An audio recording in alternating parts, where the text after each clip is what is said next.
सद्गुरु श्री ब्रह्मचैतन्य महाराज गोंदवलेकर यांचं प्रवचन 14 मार्च.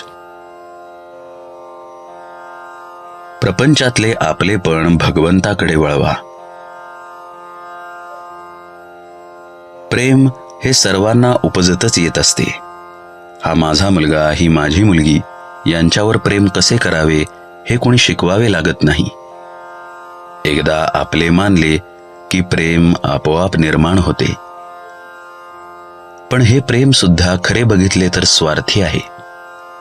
मुलगा ऐकत नाही, तो वाटेल तसे वागतो अशी आपण तक्रार करतो.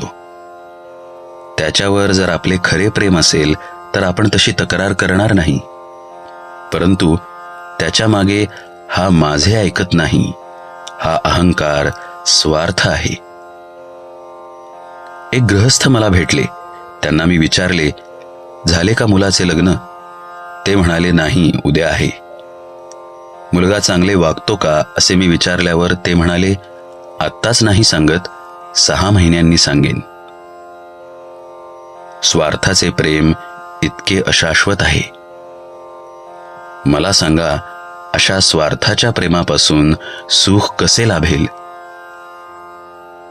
प्रपंचात आपण केवळ कर्तव्य बुद्धीने वागावे. मग मुलगा माझे ऐकत नाही हा प्रश्नच उद्भवणार नाही. खरोखर प्रपंच हा एखाद्या प्रयोगशाळेसारखा आहे.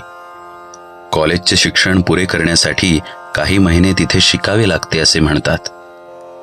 त्या प्रयोगशाळेतून काही उत्पादन काढण्याचा उद्देश नसतो. फक्त मुलांना शिकवण्यासाठी त्याचा उपयोग होतो. तिथे सर्व काही शिकून घ्यायचे असते.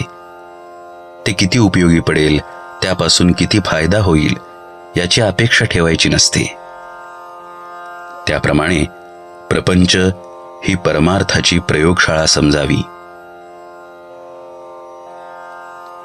आजपर्यंतचा आपला अनुभव पाहिला तर आपण केले असे थोडेच असते.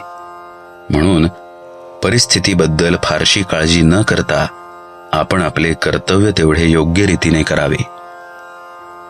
आपल्या वृत्तीवर परिणाम होऊ देऊ नये. प्रत्येक गोष्ट घडायला योग्य वेळ, काळ यायला लागतो.